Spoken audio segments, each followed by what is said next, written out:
The father of one of the teenagers killed in a horror crash southwest of Sydney has spoken outside court as the alleged driver appeared on a charge of dangerous driving. His son Antonio Desisto was one of 5 passengers who died when a Nissan Navara crashed into a tree on East Pde, Buxton on Tuesday night. Watch in the video above. Friend of 5 teens killed in crash at Buxton reveals heartbreak. Watch the latest news on Channel 7 or stream for free on 7+. Also among the passengers, aged between 14 and 16, were Lily Van de Putte, Tyrese Beshar, and Summer Williams. 7news.com.au has not identified the 5th teenager for legal reasons. The driver, Tyrell Edwards, 18, was taken to Liverpool Hospital with non-life-threatening injuries and was later arrested and charged over the deaths. Now, more details about the young crash victims and the lives they led have come to light, as grieving family and friends try to make sense of the horror crash.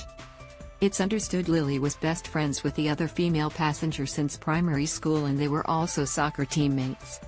Tyrese was a keen BMX rider and boxer, whose girlfriend was also one of the victims of the crash.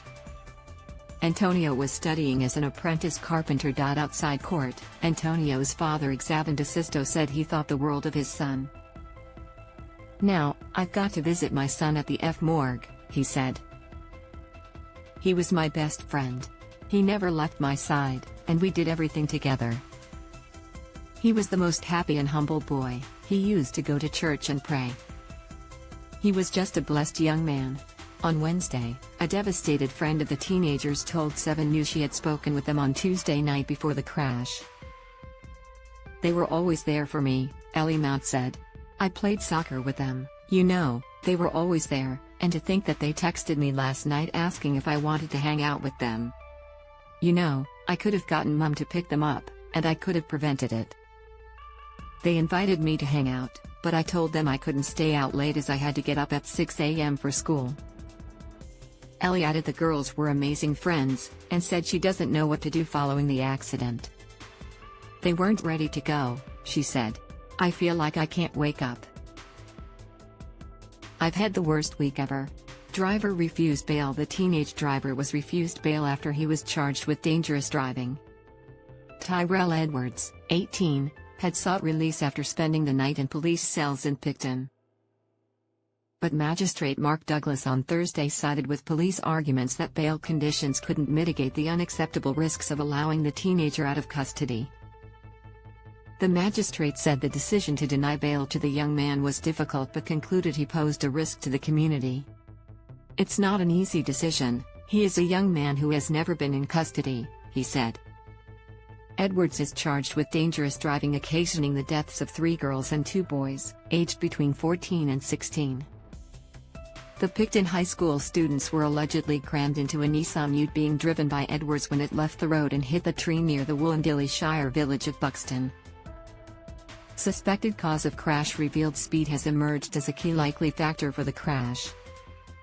"At this stage, we are investigating all lines of inquiry, but our preliminary investigations would indicate that speed is a possible factor in relation to this crash," Acting Inspector Jason Hogan said on Wednesday. Hogan said the driver holds a provisional license. He tested negative for drugs and alcohol at the scene. The car was not stolen. Paul Fuller from Camden Police has described the scene as horrific. "I've been in the police for 38 years, and it's one of the worst accident scenes I've ever come across," he said. It has not been revealed where the group were traveling. All the victims were students of Buxton High School, in years 9 and 11, while the driver is a former student. Hogan said the tragedy must be extremely traumatic for family, friends, first responders and the local community to have 5 young lives lost in such circumstances as this. "So I can't imagine on how they would feel," he said. "Our family liaison officers have spoken to the families and, under the circumstances, they wouldn't be doing very well.